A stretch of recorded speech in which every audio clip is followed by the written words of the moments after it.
Status the Mapalangi company Kayana no method says another tabak Sunabus Manipur Langaki Public Works Department at Tabak Suba Metam Dadi, Ariba method Kayangasi was another Libanam the Kudong Sada Kaya Mayokari, Hiramasimatana Pang News reporter Lama Musu. Cameraman A. Pibobo Madi A. Yohindi Paldabama.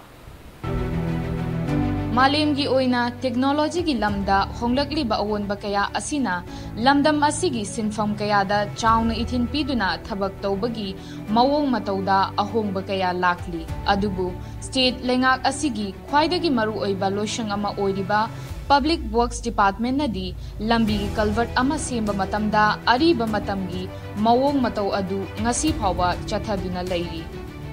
Ariba mawong mataw sizinabagi mathakta sinmi masing yamdana department na matam-matamgi yanaba thabak pangshuda suba asina lambi chatpa mi yamdadi awaba kaya mayok na halle.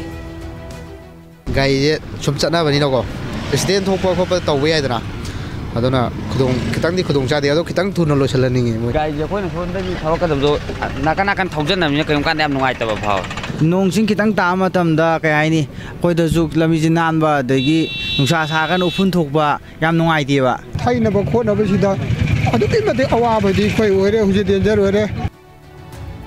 Amaromda lambi sembada amadi culvert sembada anauba method sizinaba asi state asida leitabadi natte Manipur gi oina hauzik Imphal More Lambida NHIDCL na thabak suriba asida semliba culvert sing asi company asina mangjauna na semlaba culvert sing sizinnaba asina miyamda thabak suri haibagi awaba lehendri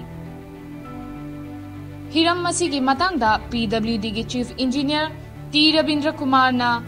Department nasigi makhada paikhatliba thabak singda modern technology sizinnadriba asi center da fantanaba matamda ariba makhalgi process oina changsilubadagi tawkhibani hairi Akoigi singsanda akoina box culvert se akoina yahudaba akoigi singsanda normal abutment type tawakanda kanoto semagi system zira tawkhibana Hanagi mogi box type moina NSI desalinatory ba adugi type to koina sidong hapsan ba yada haidar Adubu department asigi retired chief engineer M Lokendro na department na hana semlaba potlam sing sizinnaba ngamdriba si state asigi PWD gi manufacturing unit sing leikhidaba asinani hairi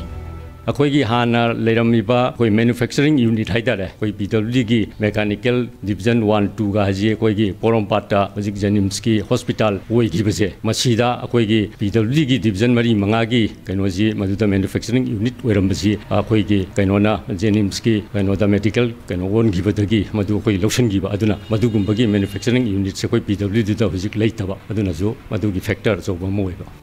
India ki atai state sing amadi lanai company sing na suba thabak sing da miyang gi nungai ka da mong da thabak suba tar ga su akoi Manipur gi oina di hauzik laiba PW department gi makha da paikhat pa thabak sing da department amadi contractor sing gi nungai ka da mong da thabak suba na maram okan da sinmin masing yam da ba amadi pai ba thabak sing asi karam matam da loi ga da ge haiba du haiba ngam da gi mami edo hauji mayai lembi gi koi tongan ba culvert sing semba si da mami sauna tari maram asina hiram asida Manipur Langang na department asida athubu matam da miyeng sangduna department asibu matam ga chunaba maung da thamba amadi mathau tari impact news ki damak camera person P Bobo amadi arambam Johen ga loinana miyam da paudam jariba ai sai lamu musu mailambi